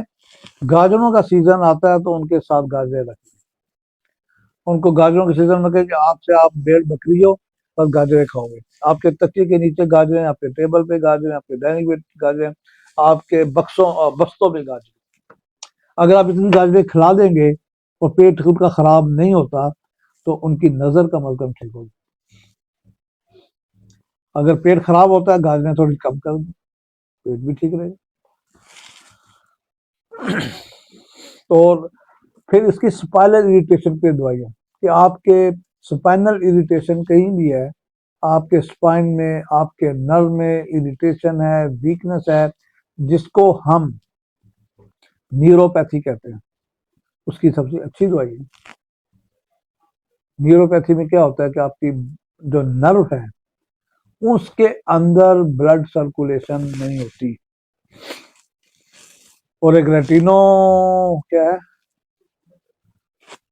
डायबिटिक रेटिनोपैथी, उसमें क्या होता है कि उसमें जो आंखों की ब्लड वेसल्स हैं उसमें ब्लड सही नहीं जा रहा, और ब्लड सही नहीं जा रहा, रुक रुक के जा रहा है, वहां पे जम रहा है, तो फिर उसकी सबसे बेहतरीन दवाई पहले आदमी का है, मिलीफोलियम है, क्रोटेलस है, हेमामेलिस है, वो भी ठीक हो जाता है। लोग कहते हैं कि इंट्राकुलर प्रेशर नहीं ठीक होता, ये आपका रेटिनोपैथी नहीं ठीक होती, हो जाती है सबको इंशाल्लाह, आप दवाई दें वो ठीक हो जाएगी।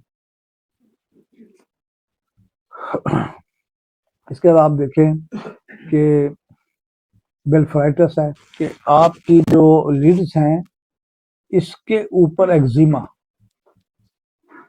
कीओं की खारिश होती है, करते रहते हैं करते रहते हैं करते रहते हैं, ठीक नहीं होती, आंखें खराब कर लेते हैं, इन्फेक्शन अंदर चली जाती है।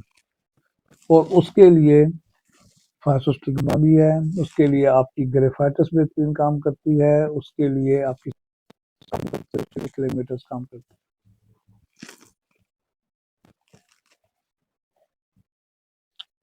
सारसप्रीला, एंटम क्रूडम, नहीं एंटम, सारसप्रीला, टेरियम और ये उस जगह का एक्जिमा का काम करती है जहाँ स्किन बिल्कुल थिन होती है, पतली स्किन पे एक्जिमा होता है, या फिर आपकी ओलियंडर है वो काम करती है, आपकी विंका माइनर है वो काम करती है।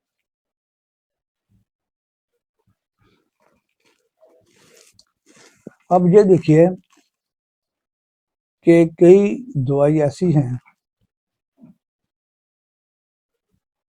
कि आपको आधा नजर आता है, आधा नीचे वाला नजर आ रहा है, या ऊपर वाला नजर आ रहा है, या लेफ्ट वाला नजर आ रहा है, लेफ्ट वाला आ रहा है, ठीक है, हाफ आई। अब ये भी हमारे से ठीक हो जाती है। कुछ मरीज हैं वो तिरछा होके आएंगे तो ठीक हो गए, उनका फोकस ऐसे बनता है कि वो ऐसे होते हैं तो उनको सीधा नजर आ रहा है, मुंह इस तरफ है, नजर इधर आ रहा है, मजबूर है वो ऐसे करने में, वो नहीं रुक सकते, वो देख ही नहीं सकते, आपको देखेंगे तो इधर होंगे, इधर देखेंगे तो और इधर होंगे। उसकी अच्छी दवाई ओलियंडर है, रूटा है, फाइसोस्टिग्मा है। और अगर आपको ऐसे होते हैं कि डबल ऑब्जेक्ट नजर आता है, एक है डिप्लोपिया, वो और चीज है, डिप्लोपिया में आपको हर चीज दो दो नजर आएगी, यहाँ 10 बंदे बैठे तो 20 नजर आ रहे, लेकिन जो मैं बात कर रहा हूँ उसमें आपके ऑब्जेक्ट कोई एक नजर आएगा डबल, जैसे सामने आप बैठे हैं, सामने तो आपके नीचे भी एक बंदा बैठा हुआ है आप ही की शक्ल का, उसको दो नजर आ रहे हैं, दो नजर आ रहे हैं उसको, वो जब ऐसे होकर देखता है, ऊपर करके ऐसे करके देखता है, फिर उसको वो एक नजर आता है। इस जाविये, हमारे इस जाविये की भी मेडिसिन है, जबकि दूसरे स्कूल ऑफ थॉट में कोई मेडिसिन, सर्जरी है। आपको स्ट्रॉब स्मिथ है, आपको स्क्लिंट है, उसके कितने बच्चे ठीक हुए हैं, लेजी आई है, आपकी बच्चों की प्रॉब्लम है वो ठीक होती है, टोसिस है वो ठीक होता है, आपकी ड्रिप लिड ड्रिप ड्रॉप कर जाती है, गिर जाएगी ऊपर से, आप उसको जलसीनियम दें, कास्टिकम दें, नक्सवा मिल्का दें, प्लम्बेमेट दें, इन्हीं चारों दवाइयों से वो ठीक होना शुरू हो जाती है। जब केस फंसता है तो फिर आप जरूर आंखों की जो नोजोल्ड है वो दे दे, या आंखों की जो एंटी मियाज है वो दे दे, उसकी ज्यादातर मियाज साइकोटिक है और सिक्रेटिक है, तो उसकी वजह से होता है। फिर आप देखिए कि आंखों की पलकें, लैशेज अंदर की तरफ चल पड़ेंगी, उसकी दवाई हमारी अलग है। ऊपर को उठ गई उसकी अलग है, ग्रेफाइटिस है, बोरेक्स है, कैलकेरिया फ्लोरा है, और इन सब की दवाई इग्नेशिया है, इन सब की दवाई प्लम्बोमेट है, इन सब की दवाई फासोस्टिग्मा है। क्यों? इग्नेशिया जहां पे उल्टा काम होगा वहां पे इग्नेशिया काम करेगी। पलकों का काम है सीधा रहना, लेकिन वो अंदर जा रहे हैं, ऊपर जा रहे हैं, तो इग्नेशिया होगा, इसी कम टेंशन से उनको होगा। फिर ब्लाइंडनेस पे आ जाती है कि आपको कन्वर्जेंट ब्लाइंडनेस है, सॉरी स्ट्रैबिस्मस, कन्वर्जेंट है, डाइवर्जेंट है, वो आप देखिए। कन्वर्जेंट की और दवाइयां हैं, डाइवर्जेंट की और है। अगर आंख अंदर की तरफ जा रही है और दवाई है, बाहर की तरफ जा रही है और दवाई है। तो इस तरह हमारे हर देखें कि आंखों की एक पूरी रेपर्टरी है, पूरा एक सिलेबस बनता है। अगर आप उसको पढ़ लें तो 20-25 दवाइयां हैं, तो आप आई स्पेसिस एज ए काम कर सकते हैं, याद रखिएगा। मैं आपकी हेल्प के लिए कुछ तस्वीरें लाया था कि आप तो वो देख सकते हैं उस पर भी, यूट्यूब पे भी, लेकिन यहाँ पे जो लेक्चर का होता है वो आपको मैं क्योंकि बता चुका हूँ काफी को, आपको देखने में समझने में और आसानी हो जाएगी। ये देखिए कि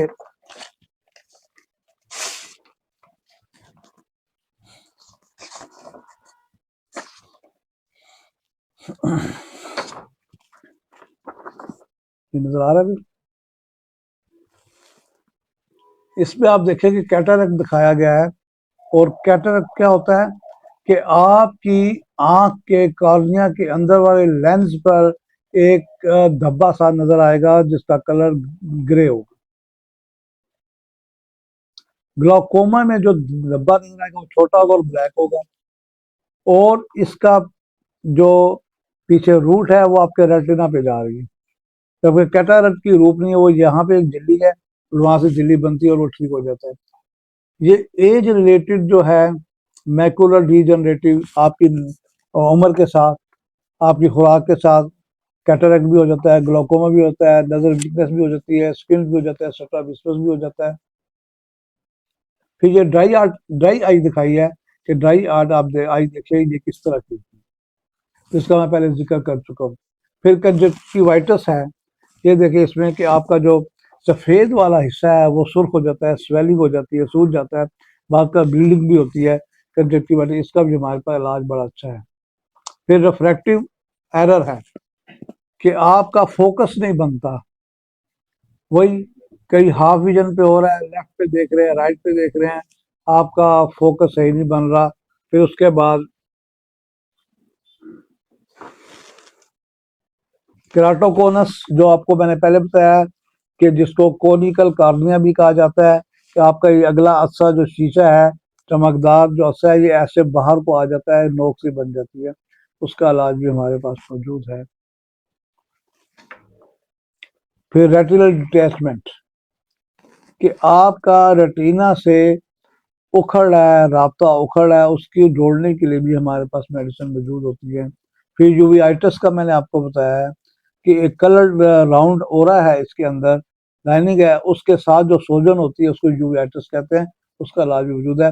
ये तकरीबन सारे जो आपको मैं दिखा रहा हूँ ये ऑपरेशन से होते हैं, लेकिन ये सारे हमारी दवाइयों से भी होते हैं। और ये खुशकिस्मती की दवाइयों से होते हैं, चाहे 10 में से 2 हो, 4 हो या 8 हो, लेकिन होते हैं। ये आपकी अपनी काबिलियत पे, सोच पे है। होम्योपैथी फेल नहीं होगी, हम फेल हो सकते हैं। अब ये देखिए कि मैंने बात की है कि आई प्रेशर की, आते लोग आईओपी, इंट्राऑकुलर प्रेशर, वो यहाँ बनता है ऐसे कि ये ऑप्टिक नर्व है, और ये देखें ये आपका आई लेंस है, इसके पिछला जितना हिस्सा है ये सुर्ख हो रहा है प्रेशर की वजह से, अकोमुलेशन ऑफ फ्लूइड है। और देखिए एरो बाहर को लगाए हुए हैं, आउटवर्ड प्रेशर पड़ रहा है, आउटवर्ड प्रेशर पड़ रहा है। लोग आउटवर्ड प्रेशर को समझ के ब्लड प्रेशर की दवाई देते हैं, लेकिन ये ब्लड प्रेशर नहीं है, ये ऑकुलर प्रेशर है। इसको आप देंगे, एस्कोलासिब देंगे, नेट्रोम्योल देंगे, नेट्रोसल देंगे, क्योंकि जब पानी की वजह से हो रहा है तो ये ठीक हो जाएगा। रूटा देंगे, फाइटोस्टिग्मा देंगे, ये कवर हो सकता है। ये रिफ्रैक्टिव एरर्स हैं। आपका ऑब्जेक्ट जहां रेटिना के ऊपर बनना चाहिए, ये किसी का आगे बन रहा है, किसी का पीछे जाके बन रहा है, नजर जिसकी दूर की कमजोर होती है, नजदीक की कमजोर होती है, किसी का साइड पे बन रहा है तो ऐसे करके देखता है, किसी का नीचे बना है तो ऐसे करके देखता है। ये सारे आई मस्कुलर और आई नर्व की वीकनेस की वजह से है। मस्कुलर वीकनेस, रूटा फाइसोस्टिग्मा। आपकी मसल नर्व वीकनेस, आपकी जलसीमियम भी है और आपकी फास्फोरस भी है। ये चारों दवाइयां मिलकर भी ये काम करती हैं कि ये रिफ्रैक्ट आपका ठीक करती है और नजर से ठीक हो सकती है।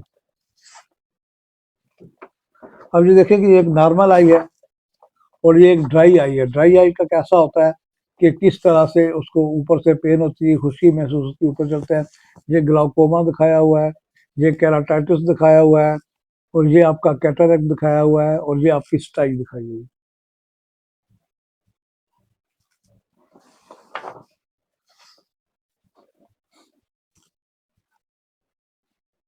इसमें आप देखें कि ग्लाइकोमा भी आपको दिखाया, कैटरेक्ट भी दिखाया, कंजक्टिवाइटिस भी दिखा दी। ये बेल्फ्राइटिस है कि आपकी जो ऊपर वाली आईलिड है उस पे एक्जिमा है और खारिश है और वो सुर्ख हो गई है।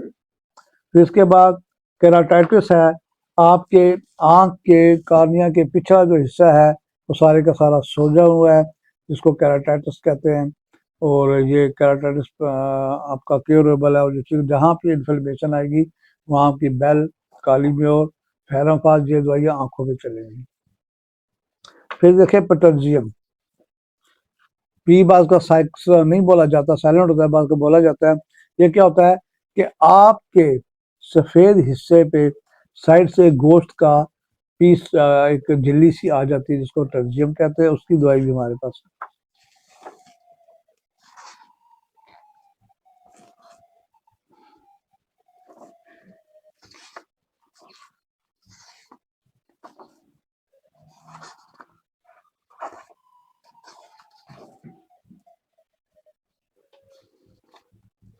ये आइज की कुछ इकसाम है। आप अगर विजन के चैप्टर पे जाएंगे, रेपर्टरी में आई के चैप्टर पे जाएंगे, ये इकसाम आपको मिलेंगी, और आई की लुक के देखने से भी आप इसका इलाज कर सकते हैं, आपको हेल्प मिल सकती है। जैसे देखें कि ये बादामी आंखें, आलमंड, ये राउंड आंखें, ये हुडेड आंखें हैं छुपी हुई, ये मोनोलिड हैं। फिर प्रोट्रूडिंग है कि आंखें बाहर को आ जाती हैं, जैसे आप देखें कि आंखें बाहर आ जाती हैं, जिसको हम एक्सोपथालमस गाइटर भी कहते हैं। ये अमूमन जो आपकी गाइटर की बीमारी होती है, आपकी थायराइड की, उसकी एक वजह आंखों पे जब जाती है तो आंखें बाहर आ जाती हैं, और उसकी भी दवाई जब आप देते हैं, लाइकोपस वर्जिन का ये उसकी दवाई है, बेलाडोना उसकी दवाई है, यूफरेविया उसकी दवाई है, उसकी दवाई है। ये जब दवाई देंगे वो आंखें अंदर हो जाती है और नॉर्मल आ जाती है। लेकिन जैसे ही मिल जाता है आपको ये जाहिर हो जाता है कि आंखें बिल्कुल प्रोट्रूड है, बाहर को आ रही हैं, तो इसको कोई ना कोई थायराइड का प्रॉब्लम है, हाइपोथायराइडिज्म है या हाइपरथायराइडिज्म है इसको। डीप सीटेड क्लोज, ये सब इसका इलाज हो सकता है।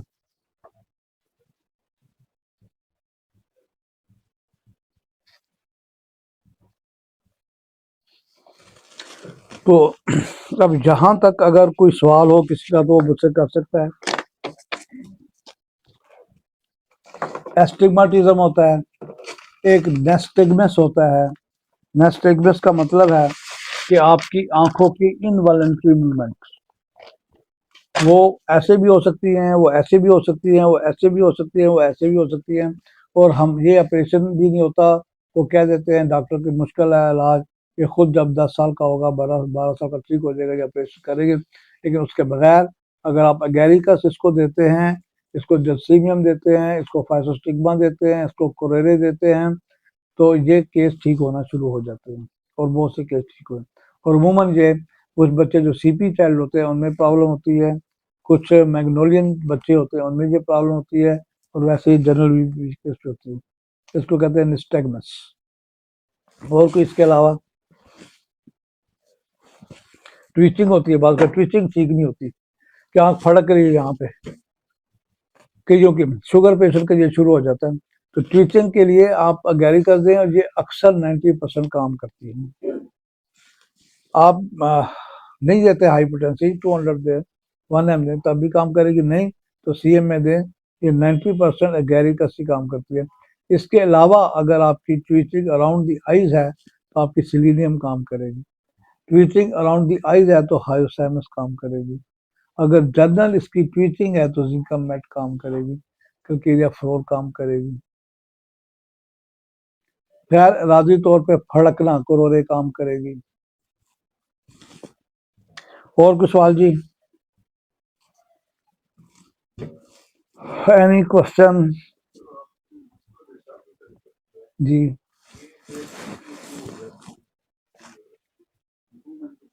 देखिए जी, मैं आपको रिसेंट 1-2 साल की बात, लास्ट 2 ईयर की बताऊंगा कि मेरे लास्ट 2 ईयर में 4, 5, 6 केस ठीक हुए और सारे जवान बच्चे थे।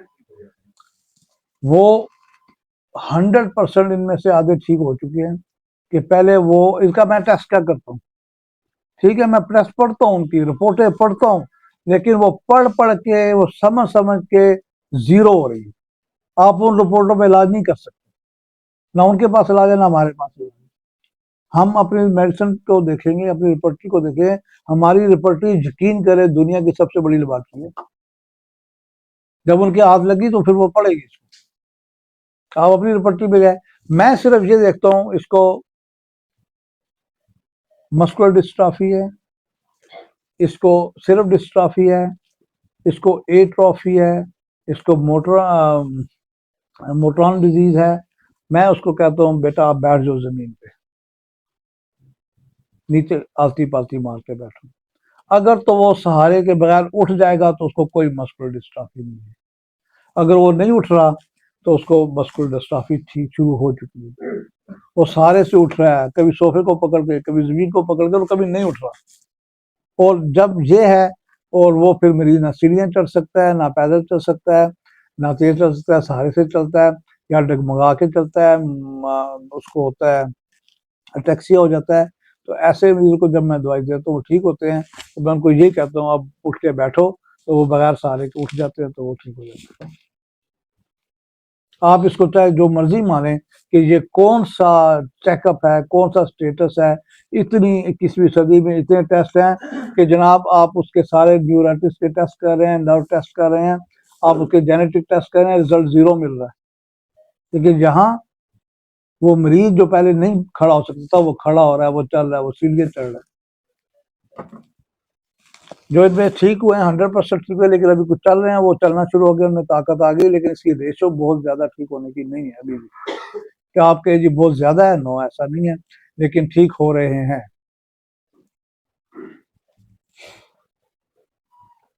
और क्या कुछ सवाल जी? फाइसोस्टिग्मा अच्छा काम करती है, इसमें भी सिलेशिया बड़ा अच्छा काम करती है। सिलेशिया बगैर सिम्टम पे मैं दे रहा हूँ, क्योंकि एक दफा मैंने मस्कुलर डिस्ट्रॉफी की पेशेंट थी, मैंने उसको मेडिसिन दी, उसको नजला जुकाम की सिलेशिया आई थी, तो वो ठीक होना शुरू हो गई। फिर मैंने दूसरे को दी, तीसरे को दी, तो उनको भी फर्क पड़ना शुरू हो गया मस्कुलर डिस्ट्रॉफी में। तो सिलेशिया भी चलती है, ऑक्सीट्रोपिस चलती है, एस्ट्रेगस चलती है, अरागैलस चलती है, फाइसोस्टिग्मा चलती है। ये मेन दवाई चल रही है। और कोई क्वेश्चन जनाब अबाउट आइज, या आइज के अलावा भी? अगला लेक्चर हमारा होगा पिक्रिक एसिड पर, इंशाल्लाह 2nd संडे ऑफ दिसंबर 6 बजे।